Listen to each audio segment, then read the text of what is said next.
Welcome to the Flourishing Leader podcast, where we dive into the dynamics of the professional working world. I'm Audrey Simmons. And I'm Belinda Joseph-Pirame. This podcast is dedicated to inspiring leaders to live a life of well-being, both personally and professionally, so that they too may flourish.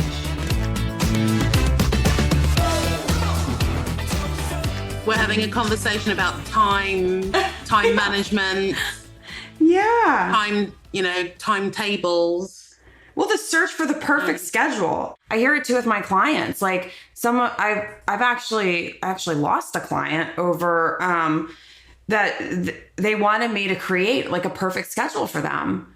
And it was pretty wild because no matter how we talked about that, and what I did was I actually pulled schedules from like Ben Franklin, Abraham Lincoln, modern leaders that I can't even think about right now. But I pulled all these different schedules of different leaders and artists in the world. I probably had 10 different ones, and I sent them to them so that they had an idea of just how different it can be. Like Winston Churchill didn't even get out of bed till like 1 p.m. He did all his work from bed.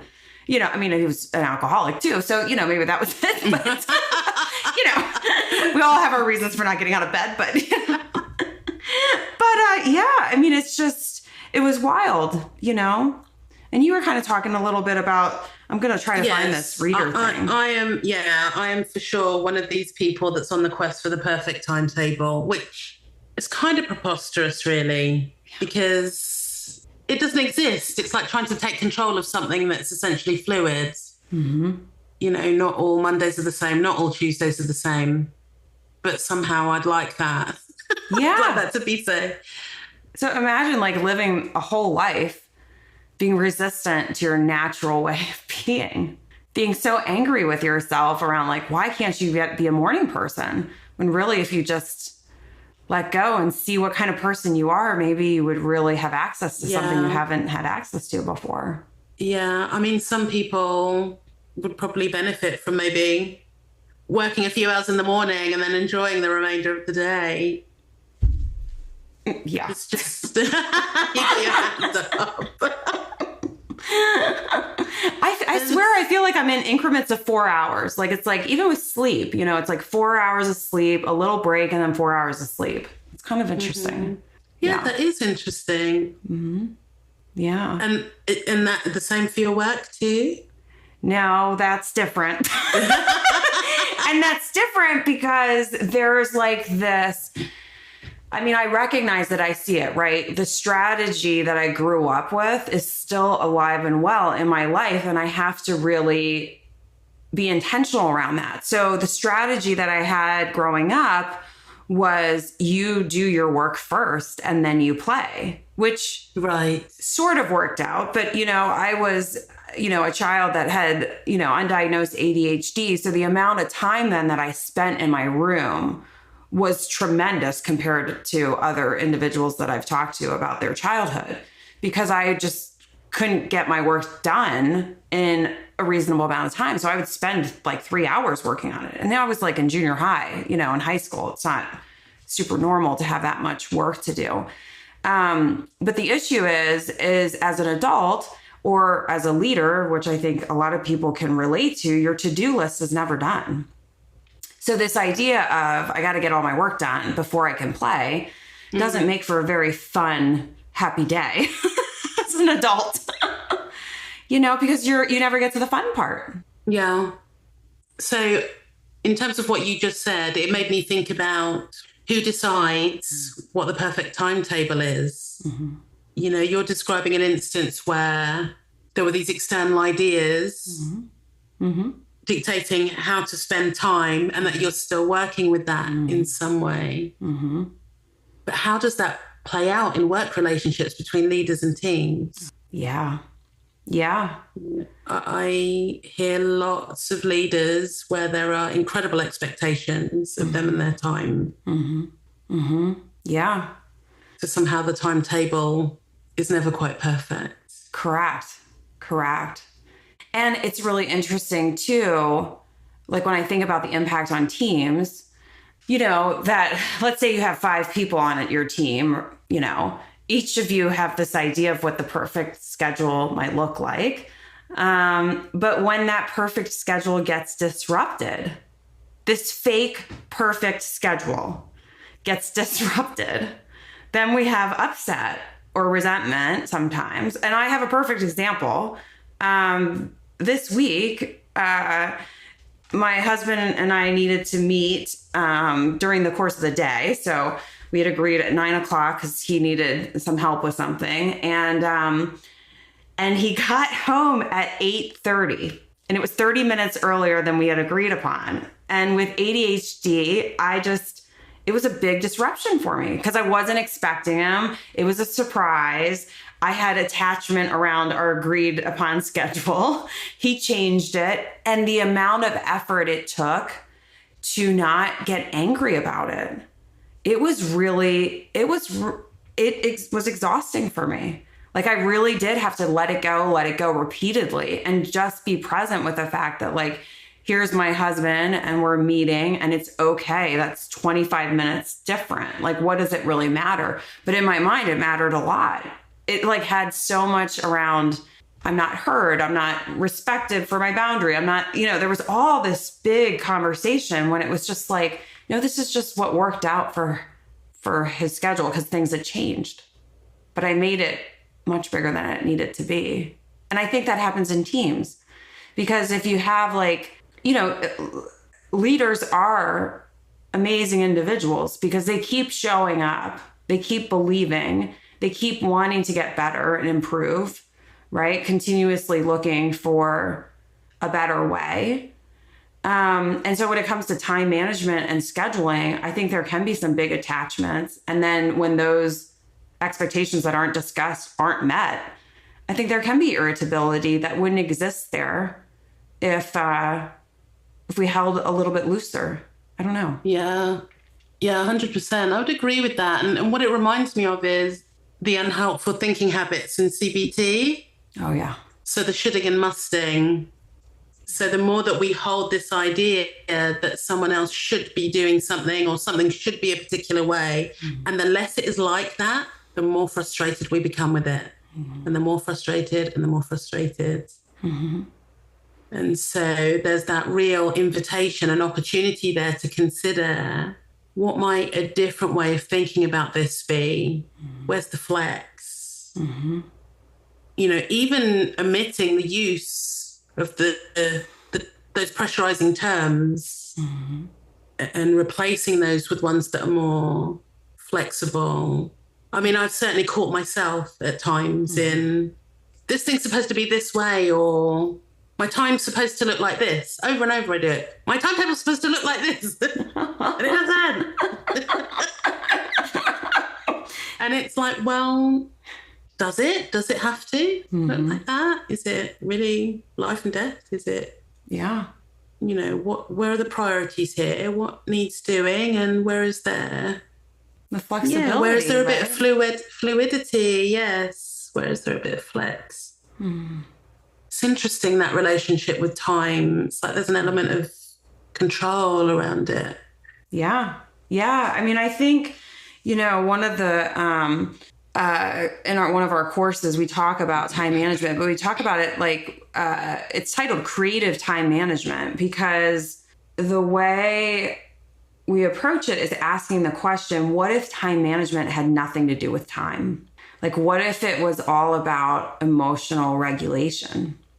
Because one thing, like, I've noticed is I'll talk a lot about what I need to be doing. Like, oh, I need to do this tomorrow. I need to do this tomorrow. I have to get caught up on this. But that pressure, the need, I need to, I have to get caught up, right? Yeah. Like, I'm creating this picture for my brain to step into, right? Like, oh, I'm behind, when really it's just, being an entrepreneur. And as you know, it's like, no, this is just the work. This is the work. Like, it's not that I'll ever really be caught up, right?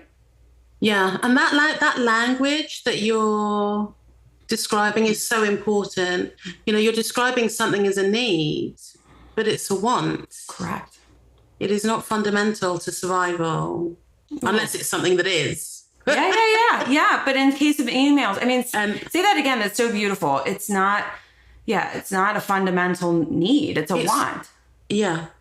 It's a want. It's not a need. It's not fundamental to survival.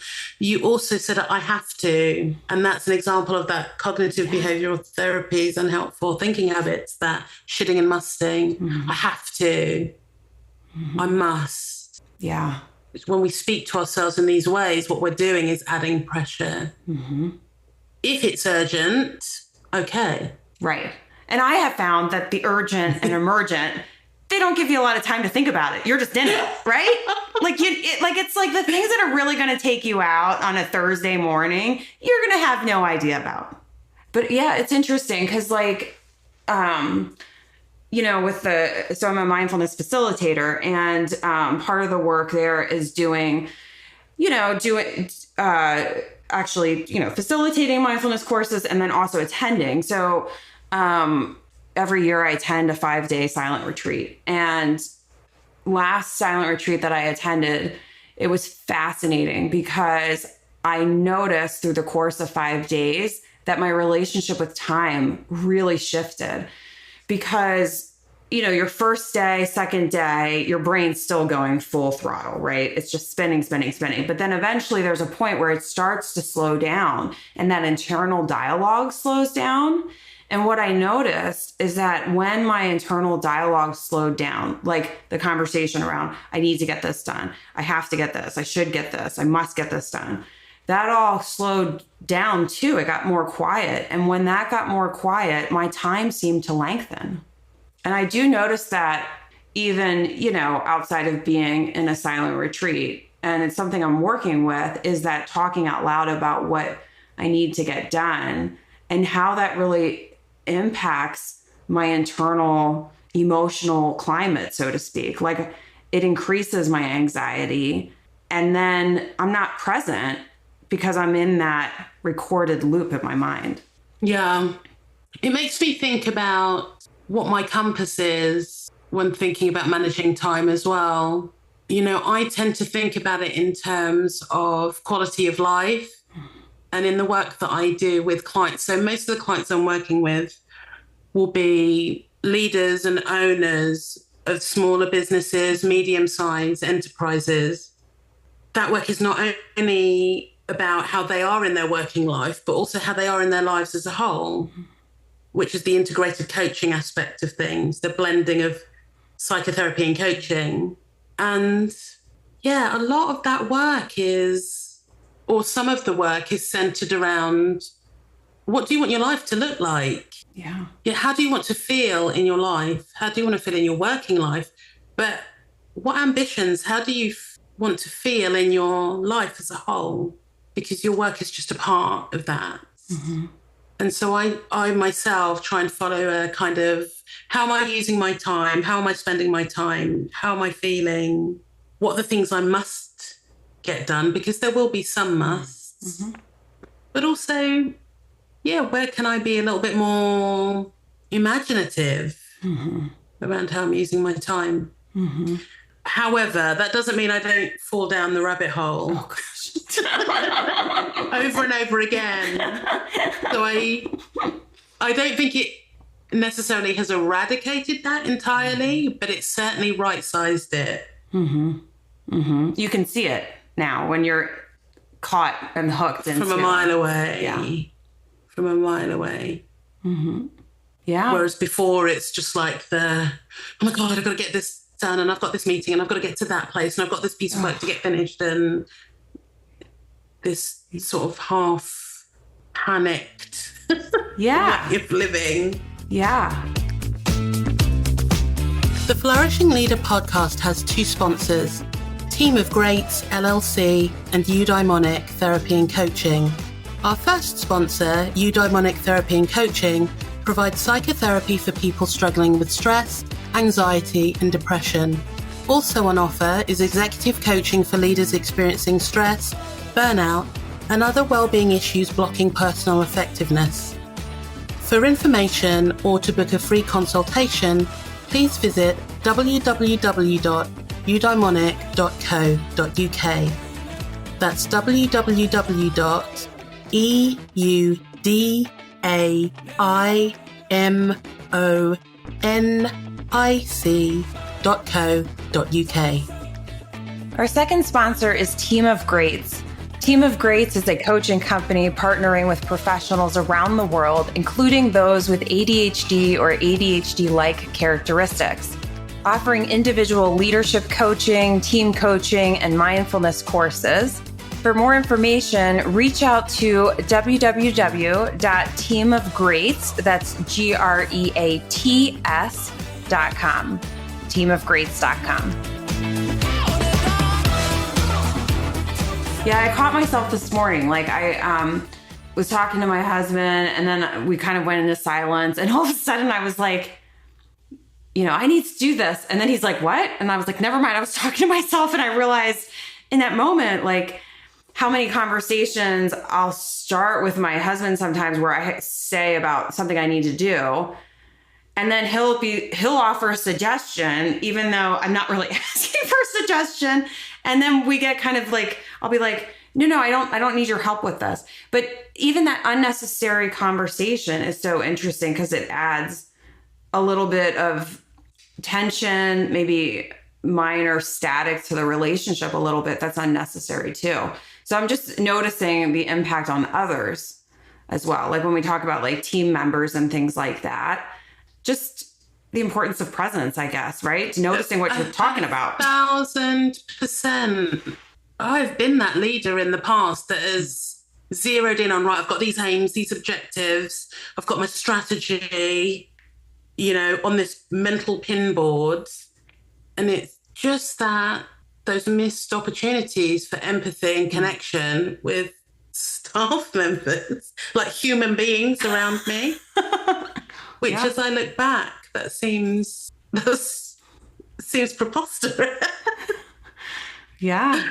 But it's easy to become entrenched. It's almost like this tornado, like in the center of the tornado almost. Yes. You can be so entrenched and in it and not seeing what's happening. Does that make sense? Absolutely. I think it's always, especially when it comes to time management, there is maybe a little bit of a resistance around looking at how we contribute to it, how we contribute to the problem.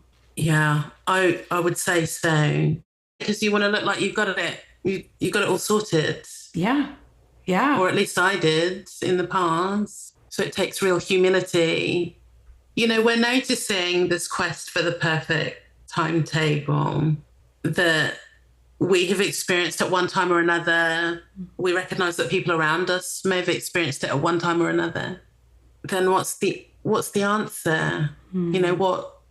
What is it that remedies that? I think some of what we've mentioned today around the questions that we ask ourselves, but I'm wondering if anything else comes to mind.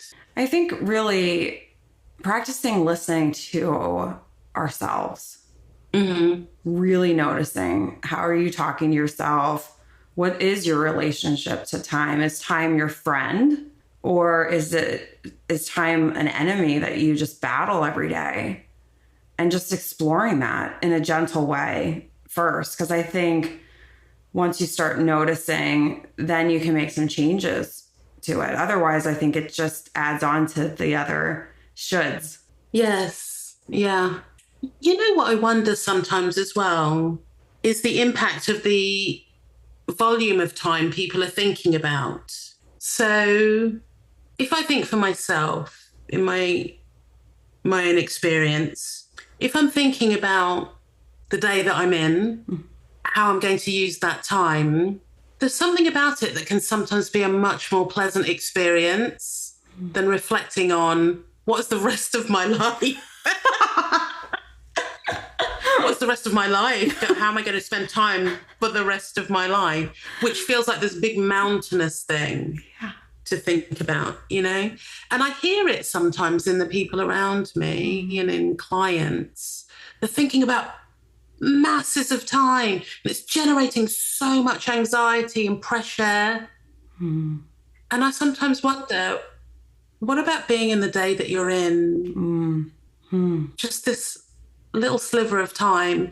I understand that we sometimes have to think about some things in future terms, but actually it can take a lot of pressure off to think about much smaller units of time and how we're going to spend that time. And maybe even the way we spend it.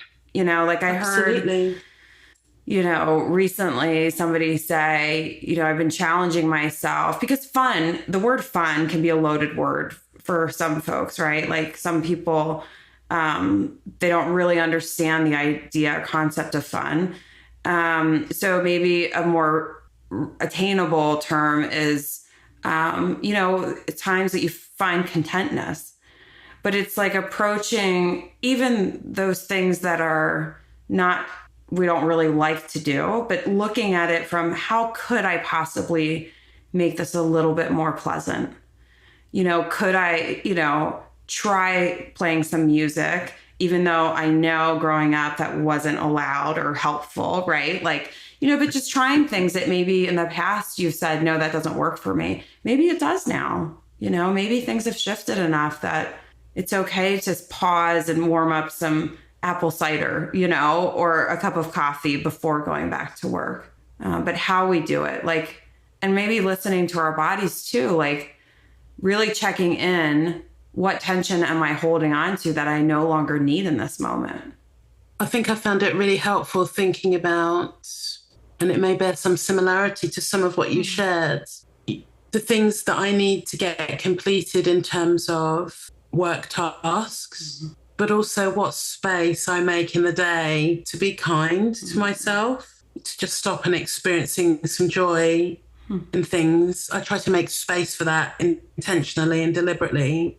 And it's been a game changer for me. I've 100% been that person that's just starting work really early, finishing work really late, doing work outside of hours, particularly in leadership roles. And how I function today is radically different from that. And there's a calm, a space. It's busy, but also I intentionally make space to look after myself. Now, this may appeal to some people, and it, you know, it may not. Yeah. It's not a one size fits all, but that's certainly what I found helpful. Yeah. I mean, in my height of my workaholism, I would have been like, is that possible? When you're in it, you can't see it. It sounds completely foreign, doesn't it? Yes. Yeah. It sounds like woo woo, but it's not. There's a different way to lead. There's a different way to live. It's really interesting to register some people's responses to the use of the term self-compassion, kindness. It's just like what you want about. Well, yeah, like when you said kindness, I thought for sure you're going to say kindness to others. And when you said kindness to yourself, I was like, yeah, what a novel concept. I mean, you know, be nice to yourself. I mean, especially if you've come from like, you know, kind of a difficult background and stuff. It's like, well, for goodness sakes, if you can't, why don't you start there? Yeah. Yeah. And you don't have it to give if you're not doing that for yourself. Yeah. It was interesting. I had a situation the other day where I had gotten done doing a presentation and some team coaching, and the leader, the point person, was so kind and thanked me for the work I had done. However, right before, there was like, oh, they need the room. So we were packing up and we had ran over our time a little bit. But in her thanking, like I was so concentrated on cleaning up and getting out of there, I essentially almost blew her off. It was just like, oh my God. And I paused myself and I said, I'm so sorry. I am working to like really take the time to accept gratitude and acknowledgement. And I am so sorry. I just totally blew you off, and I did it in front of everybody. So everybody could, see like it's okay to pause, stop, re-record, so to speak, and, clean it up. But it was very interesting because, I just was very attached to handing out the handouts and getting them out the door that I really couldn't even pause to hear her. It was fascinating. And I wonder how many moments like that we miss as well. If we're all walking around with our bank accounts, emotional bank accounts, we're wanting to do all these withdrawals and we're attached to the schedule of time. Do we allow for deposits to come in? And how does that influence, especially when, if we zoom out and kind of look at imposter syndrome, right? Where like, one of the core things there is not allowing acknowledgement and recognition to come in, right?